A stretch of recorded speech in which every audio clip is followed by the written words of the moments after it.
So my thoughts on the Steelers offseason so far with free agency the last few days and a trade they made.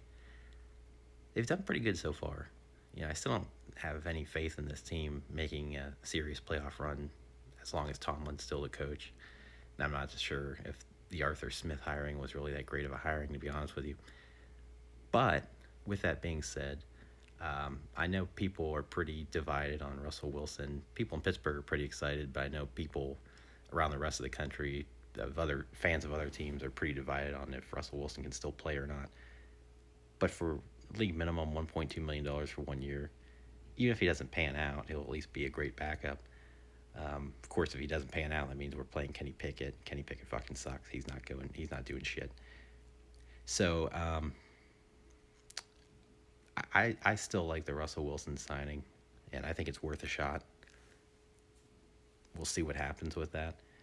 But again, you signed him for nothing, and then that left, so much room for other free agent moves. Steelers usually never do anything in free agency, so the fact that they signed Patrick Queen to a 3-year deal that was worth nearly $14 million a year, and I read that it was really only the first year is like guaranteed, so they can actually get out from under that deal pretty easily if he doesn't work out after the first year. But they have big cap hits the last 2 years if they do that, so they probably won't. I thought that was a really good move. Now, the concern with him, of course, is he wasn't very good his first couple of years in Baltimore. And then Roquan Smith came along, and then all of a sudden he became a great player. But he's going to be protected by a lot of players in Pittsburgh, too, because you got to figure, you've got those two outside linebackers with Watt and Highsmith. Cam Hayward, if he can stay healthy this year, up front. I'm sure they'll probably upgrade the rest of their defensive line.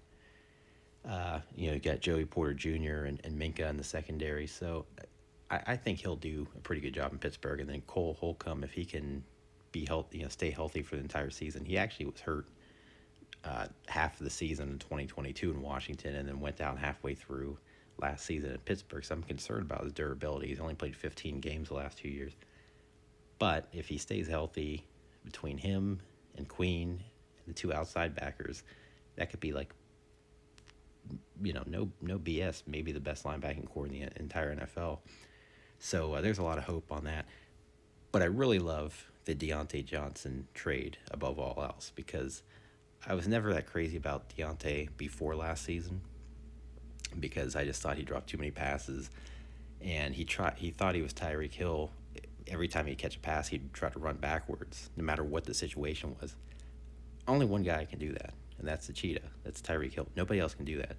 So these other receivers that try to pull that bullshit, it never works. So I got really frustrated with that, the drops. Then he was being a diva last year, and he was dogging it.